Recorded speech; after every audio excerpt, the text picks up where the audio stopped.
ಬಾಗಲಕೋಟೆಯಲ್ಲಿ ಆರಂಭವಾಗಿರುವಂತಹ ಧರ್ಮ ದಂಗಲ್ ಮುಗಿತಾನೇ ಇಲ್ಲ. ಮತ್ತಷ್ಟು ಹೊತ್ತಿ ಉರಿಯುವ ಸಾಧ್ಯತೆಗಳು ಕಂಡುಬರ್ತಾ ಇದೆ. 2 ಬಾರಿ ಡಿಸಿ ಅವರು ಒಮ್ಮೆ ಉಸ್ತುವಾರಿ ಸಚಿವರು ಶಾಂತಿ ಸಭೆ ನಡೆಸಿದ್ರು ಕೂಡ ವಿಫಲವಾಗಿದೆ ಅನ್ನೋ ಮಾಹಿತಿಗಳು ಲಭ್ಯವಾಗ್ತಾ ಇದೆ. ಇನ್ನು ಸಚಿವರು ಕೂಡ ಶಾಂತಿ ಸಭೆಯನ್ನು ನಡೆಸಿದ್ರು. ಮತ್ತೊಂದೆಡೆ ಜಿಲ್ಲಾಡಳಿತ ಕೂಡ 2 ಶಾಂತಿ ಸಭೆಗಳನ್ನು ನಡೆಸಿತು. ಆದರೆ 3 ಶಾಂತಿ ಸಭೆಗಳು ವಿಫಲವಾಗಿದ್ದಾವೆ ಅನ್ನೋ ಮಾಹಿತಿಗಳು ಲಭ್ಯವಾಗ್ತಾ ಇದೆ. ಯಾಕಂದ್ರೆ 3ನೇ ಶಾಂತಿ ಸಭೆಯಿಂದಲೂ ಕೂಡ ಹಿಂದೂ ಮುಖಂಡರು ದೂರ ಉಳ್ಕೊಂಡಿದ್ದಾರೆ. ಜಿಲ್ಲಾ ಉಸ್ತುವಾರಿ ಸಚಿವ ತಿಮ್ಮಾಪುರ್ ಅವರ ನೇತೃತ್ವದಲ್ಲಿ ಸಭೆ ನಡೆದಿತ್ತು. ಸಚಿವರ ಸಭೆಗೆ ಕೇವಲ ಮುಸ್ಲಿಂ ಮುಖಂಡರು ಮಾತ್ರ ಭಾಗಿಯಾಗಿದ್ದಾರೆ. ಇನ್ನು ತಮ್ಮ ಅಹವಾಲುಗಳನ್ನು ಮೌಖಿಕವಾಗಿ ಸಲ್ಲಿಕೆ ಮಾಡಿದ್ದಾರೆ ಮುಖಂಡರು. ಕಲ್ಲು ತೂರಾಟದಲ್ಲಿ ಬಂಧಿತ 8 ಜನರ ಪೈಕಿ ಓರ್ವ ಮಾತ್ರ ಆರೋಪಿ. ಉಳಿದ 7 ಜನ ಏನಿದ್ದಾರೆ ಅವರು ಅಮಾಯಕರು. ಅವರನ್ನು ಬಿಡುಗಡೆ ಮಾಡಬೇಕು ಅಂತ ಮನವಿ ಮಾಡಿಕೊಂಡಿದ್ದಾರೆ. ಹೀಗಾಗಿ ಈ ವಿಚಾರ ಅಂದರೆ ಬಾಗಲಕೋಟೆಯಲ್ಲಿ ಆರಂಭವಾಗಿರುವಂತಹ ಧರ್ಮ ದಂಗಲ್ನ ವಿಚಾರ ಮತ್ತಷ್ಟು ತೀವ್ರವಾಗುವ ಸಾಧ್ಯತೆಗಳು ಕಂಡು ಬರ್ತಾ ಇದೆ.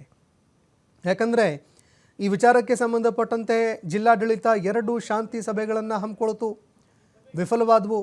ಅದಾದ ನಂತರ ಉಸ್ತುವಾರಿ ಸಚಿವ ಆರ್.ಬಿ. ತಿಮ್ಮಾಪುರ್ ಅವರು ಕೂಡ ಶಾಂತಿ ಸಭೆಯನ್ನು ಹಮ್ಮಿಕೊಳ್ಳೋದಕ್ಕೆ ಮುಂದಾದರೂ ಅದು ಕೂಡ ವಿಫಲವಾಗಿದೆ.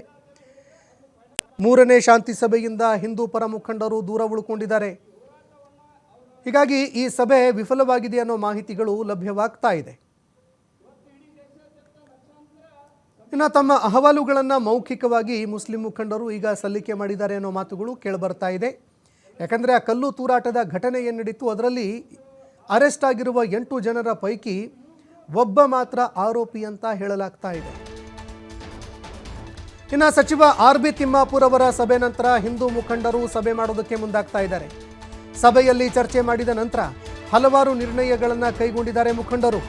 ಫೆಬ್ರವರಿ 26ಕ್ಕೆ ಬಾಗಲಕೋಟೆ ಚಲೋ ನಿರ್ಧಾರಕ್ಕೆ ಮುಂದಾಗ್ತಾ ಇದ್ದಾರೆ. ಬಾಗಲಕೋಟೆ ಜಿಲ್ಲೆಯಾದ್ಯಂತ ಹೋರಾಟ ಮಾಡೋದಕ್ಕೆ ನಿರ್ಧಾರ ಮಾಡಿದ್ದಾರೆ. ಇಷ್ಟೆಲ್ಲ ಬೆಳವಣಿಗೆಗಳ ಮಧ್ಯೆ ಇವತ್ತು ಶಾಸಕ ಯತ್ನಾಳ್ ಅವರು ಆಗಮಿಸಿದ್ದಾರೆ ಜಿಲ್ಲೆಗೆ. ನಿಷೇಧಾಜ್ಞೆ ನಡುವೆ ಇವತ್ತು ಬಾಗಲಕೋಟೆ ಜಿಲ್ಲೆಗೆ ಯತ್ನಾಳ್ ಅವರು ಭೇಟಿ ಕೊಡ್ತಾ ಇದ್ದಾರೆ. ಗಾಯಾಳು ಹಿಂದೂ ಕಾರ್ಯಕರ್ತರ ಆರೋಗ್ಯಗಳನ್ನು ವಿಚಾರಿಸಿದ್ದಾರೆ. ಅದಾದ ಬಳಿಕ ಘಟನಾ ಸ್ಥಳಗಳಿಗೆ ಯತ್ನಾಳ್ ಅವರು ಭೇಟಿ ಕೊಡುವ ಸಾಧ್ಯತೆ ಕೂಡ ಇದೆ. ಕಿಲ್ಲಾ ಗಲ್ಲಿ ಸೇರಿದಂತೆ ವಿವಿಧ ಸ್ಥಳಗಳಿಗೆ ಭೇಟಿ ನೀಡುವಂತಹ ಸಾಧ್ಯತೆ ಇದೆ ಅನ್ನೋ ಮಾತುಗಳು ಕೇಳಿಬರ್ತಾ ಇದೆ. ಇನ್ನು ಒಂದೆಡೆ ನಿಷೇಧಾಜ್ಞೆ ಜಾರಿ ಮಾಡಲಾಗಿದೆ. ಈ ನಡುವೆ ಯತ್ನಾಳ್ ಅವರು ಆಗಮಿಸ್ತಾರೆ ಅನ್ನೋ ಮಾಹಿತಿಗಳು ಲಭ್ಯವಾಗ್ತಾ ಇದೆ. ಈ ಬಗ್ಗೆ ಮತ್ತಷ್ಟು ಮಾಹಿತಿ ಕೊಡ್ತಾರೆ ಪ್ರತಿನಿಧಿ ಗುರು ಹಿರೇಮಠ್. ಫೋನ್ ಸಂಪರ್ಕದಲ್ಲಿ ಜಾಯಿನ್ ಆಗಿದ್ದಾರೆ. ಗುರು ಹಿರೇಮಠ್, ಈಗಾಗಲೇ ಜಿಲ್ಲಾಡಳಿತ ನಡೆಸಿದಂತಹ ಸಭೆ ವಿಫಲ ಆಗಿದೆ. ಮತ್ತೊಂದೆಡೆ ಉಸ್ತುವಾರಿ ಸಚಿವರ ಸಭೆ ಏನಿತ್ತು ಅದು ಕೂಡ ವಿಫಲ ಆಗಿದೆ. ಈ ನಡುವೆ ಯತ್ನಾಳ್ ಅವರು ಭೇಟಿ ಕೊಡ್ತಾ ಇದ್ದಾರೆ. ಯತ್ನಾಳ್ ಅವರ ಭೇಟಿ ಯಾವ ರೀತಿ ಇರುತ್ತೆ, ಜೊತೆಗೆ ಪ್ರತಿಭಟನೆಗೆ ಯಾವೆಲ್ಲ ಸಿದ್ಧತೆಗಳು ಮಾಡ್ಕೊಳ್ತಾ ಇದೆ ಹಿಂದೂ ಪರ ಸಂಘಟನೆಗಳು, ಈ ಬಗ್ಗೆ ಮತ್ತಷ್ಟು ಮಾಹಿತಿ ಕೊಡೋದಾದ್ರೆ. ಸಂತೋಷ್, ಈಗ ಕಳೆದ 4 ದಿನಗಳಿಂದ ಸಭೆಯನ್ನ ಕರೆಯಲಾಗಿತ್ತು. ಸಭೆಯಲ್ಲಿ ಸಾಕಷ್ಟು ವಿಚಾರಗಳನ್ನ ಉಸ್ತುವಾರಿ ಸಚಿವರು ಮತ್ತು ಇಲ್ಲಿಯ ಸ್ಥಳೀಯ MLA, ಮಾಜಿ ಶಾಸಕರು ಮತ್ತು MLCಗಳು ಕೂಡ ಮೀಟಿಂಗ್ ಅನ್ನ ಮಾಡಿದ್ರು. ಮೀಟಿಂಗ್ ಅಲ್ಲಿ ಕೂಡ ಸಭೆ ವಿಫಲ ಆದ ಹಿನ್ನೆಲೆಯಲ್ಲಿ ಸಾಕಷ್ಟು ವಿಚಾರಗಳನ್ನ ಇಟ್ಕೊಂಡು ಜಿಲ್ಲಾಡಳಿತ ಏನು ಇಲ್ಲಿ ಪೊಲೀಸ್ ಅಧಿಕಾರಿಗಳು ಸೇರಿದಂತೆ ಇಲ್ಲಿ ಬಾಗಲಕೋಟೆಯ ವಿಚಾರವನ್ನ ನೋಡಿ ಎಲ್ಲವನ್ನ ತಿಳಿ ಮಾಡಬೇಕು ಅನ್ನೋ ನಿಟ್ಟಿನಲ್ಲಿ ಸಭೆಯನ್ನ ಕರೆದಿದ್ರು. ಸಭೆ ಎಲ್ಲವೂ ಕೂಡ ವಿಫಲ ಆಗಿರುವಂತದ್ದು. ಹೀಗಾಗಿ 26ರಂದು ಮತ್ತೆ ಶಿವಾಜಿ ಮೆರವಣಿಗೆಯನ್ನ ಮಾಡ್ಬೇಕು ಅನ್ನೋದು ಒಂದು ಕಡೆ ಆಗಿರುವಂತದ್ದು. ಅದರಲ್ಲಿ ಈ ನಿಷೇಧಾಜ್ಞೆ ಜಾರಿ ಹಿನ್ನೆಲೆಯಲ್ಲಿ ಇವತ್ತು ಜಿಲ್ಲಾಡಳಿತ ಶಾಂತಿ ಸುವ್ಯವಸ್ಥೆಯನ್ನ ಕಾಪಾಡೋ ನಿಟ್ಟಿನಲ್ಲಿ ಯಾರು ಕೂಡ ಅಹಿತಕರ ಘಟನೆ ಆಗಬಾರ್ದು ಮತ್ತು ಪ್ರಚೋದನಕಾರಿ ಭಾಷಣಗಳನ್ನ ಮಾಡಿ ಮತ್ತಷ್ಟು ಇಲ್ಲಿ ಪ್ರಚೋದನೆ ಆಗಬಾರದು ಅನ್ನೋ ನಿಟ್ಟಿನಲ್ಲಿ ಜಿಲ್ಲಾಡಳಿತ ಒಂದು ನಿಷೇಧಾಜ್ಞೆ ಕೂಡ ಜಾರಿ ಮಾಡಿರುವ ಹಿನ್ನೆಲೆಯಲ್ಲಿ ಸಾಕಷ್ಟು ಬಿಗು ಬಂದೋಬಸ್ತ್ ಪೊಲೀಸರ ನಡುವೆ ಇವತ್ತು ಬಸನಗೌಡ ಪಾಟೀಲ್ ಯತ್ನಾಳ್ ವಿಜಯಪುರದಿಂದ ಬಾಗಲಕೋಟೆಗೆ ಬರ್ತಿರುವಂತದ್ದು. ಅಂದ್ರೆ ಹಿಂದೂ ಕಾರ್ಯಕರ್ತರ ಮೇಲೆ ಹಲ್ಲೆ ಆಗಿತ್ತು. ಅದರಲ್ಲದೆ ಒಂದಿಷ್ಟು ಹಿಂದೂ ಕಾರ್ಯಕರ್ತರನ್ನು ಕೂಡ ಅರೆಸ್ಟ್ ಮಾಡಲಾಗಿದೆ. ಹೀಗಾಗಿ ಅಲ್ಲಿ ಆಸ್ಪತ್ರೆಯಲ್ಲಿ 2 ಚಿಕಿತ್ಸೆಯನ್ನ ಕೂಡ ಪಡಿತಾ ಇರುವಂತದ್ದು.